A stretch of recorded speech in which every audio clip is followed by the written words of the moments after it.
Reporting. Now, what happens if you confront an intruder in your house? The law currently says that you can use reasonable force against them, but the recent prosecution of Munir Hussain, who attacked a man who'd broken into his home, has thrust that law back into the centre of debate. Well, the Conservatives say they'll look at changing it to allow all but grossly disproportionate force. But what does that mean exactly? Well, with me is the Shadow Home Secretary, Chris Grayling, and Michael Wolkind, QC, the barrister who defended both Munir Hussain and the Norfolk farmer Tony Martin, who was prosecuted in a similar case. And both of you, thanks very much for coming in. To Michael Wolkind, to see what you make of that as a way of dealing with the law. Do you think the law does need to be changed, first of all? Probably not. The law already recognises that people react a certain way in the heat of the moment. But grossly disproportionate is a horrible idea. So imagine, and I'm not sure whether this would allow people to respond outside the home, or this is just for homeowners. If I'm outside the home and someone tries to abduct my child, why shouldn't I have the same rights to defend my child there as I would inside the home? And so I managed to tackle the criminal.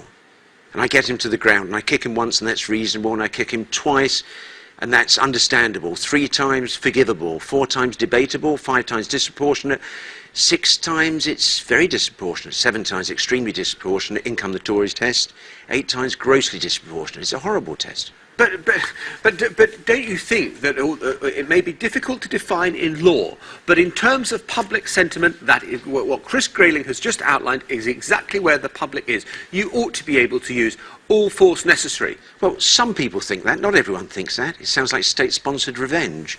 I don't understand why sentencing should take place in the home. Why can't it go through the courts? Why can't the jury, as they always do, decide what's reasonable? Well, what about that's a separate point as well, is this a matter for the police to decide or for juries to decide?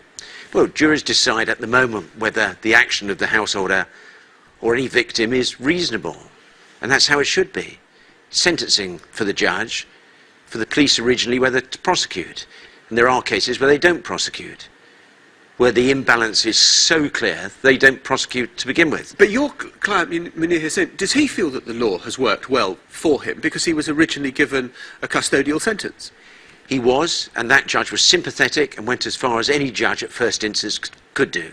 It needed the Lord Chief Justice to come in and to give mercy to him. But then if it requires the Lord Chief Justice, and there's going to be almost an established thing where someone uses self-defence, they get sent down to prison, and then it has to go through the appeal procedure, and the Lord Chief Justice kind of on a white stallion rides to the rescue. No, it won't need that every time.